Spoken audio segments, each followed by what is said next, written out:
दोस्तों, क्या आपको मालूम है कि खवातीन की शर्ट्स में बटन बाईं जानिब जबकि मर्दों की कमीज में दाईं जानिब क्यों होते हैं? शायद इस बात पर आपने गौर किया है कि नहीं, लेकिन जी हाँ, वाकई मर्दों में खवातीन की शर्ट्स और जैकेट्स का अंदाज ही मुख्तलिफ नहीं होता, बल्कि बटनों की पोजीशन भी मुख्तलिफ होती है। दोस्तों, मर्दों की शर्ट्स पर बटन दाईं जानिब होंगे जबकि खवातीन की शर्ट्स पर बटन बाईं जानिब नजर आएंगे।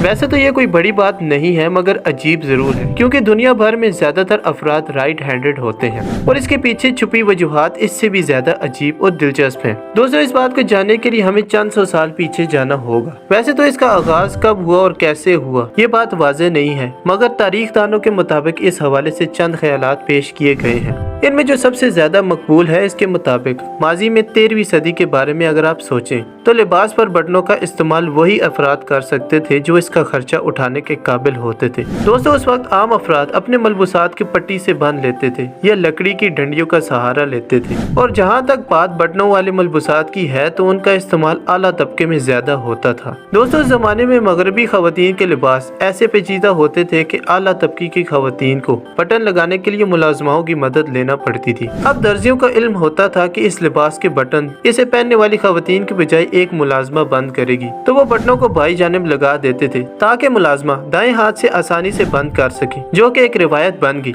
दोस्तों, जब इन बटन्स वाले मलबूसात को बड़े पैमाने पर तैयार किया जाने लगा तो ये रिवायत आम हो गई और आज तक किसी ने भी इसको बदलने के बारे में नहीं सोचा। इस हवाले से एक ख्याल ये भी किया जाता है कि चूंकि ज्यादातर खवातीन राइट हैंडेड होती थी और वो अपने बच्चे को दाएं हाथ में उठाती थी, इसी वजह से बटन को बाईं जानिब मुंतकिल कर दिया गया। दोस्तों, इसके अलावा एक और दिलचस्प ख्याल घुड़सवारी से जुड़ा हुआ है। इस जमाने में खवातीन घुड़सवारी सीखने के लिए बिल्कुल ऐसे बैठती थी जैसे आजकल मोटरसाइकिल पर बैठी नजर आती हैं, यानी कि साइड में दोनों पैर लटकाकर। तो बाईं जानिब बटन लगाने से हवा से लिबास उड़ने का इम्कान कम होता था। अब आपके ज़हन में शायद ये सवाल आ रहा हो कि मर्दों के साथ ऐसा क्यों नहीं हुआ, तो इसका जवाब जंगों में छुपा हुआ है। दोस्तों, फौजी अपने दाएं हाथ में तलवार थामते थे और उनका बायां हाथ खाली होता था और इससे ढाल पकड़ी हुई होती थी। दोस्तों, फौजी अपने दाएं हाथ से हथियार निकालते थे और उनके लिबास में बटनों को ऐसे लगाया गया था कि हथियार निकालने के बाद बाएं हाथ से आसानी से बटन बंद कर सके। एक ख्याल ये भी है कि चूंकि वक्त गुजरने के साथ साथ खवातीन ने मर्दों जैसा लिबास पहनना शुरू कर दिया था, तो मर्दों और खवातीन के मलबूसात में फर्क के लिए बटनों का सहारा लिया गया। अब हकीकी वजह जो भी हो, मगर ये वाज़ेह है कि सदियों से मर्दों की शर्ट्स में बटन दाईं जानिब जबकि खवातीन की शर्ट्स में बाईं जानिब लगाए जा रहे हैं और इसमें तब्दीली आने का कोई भी इम्कान नहीं है।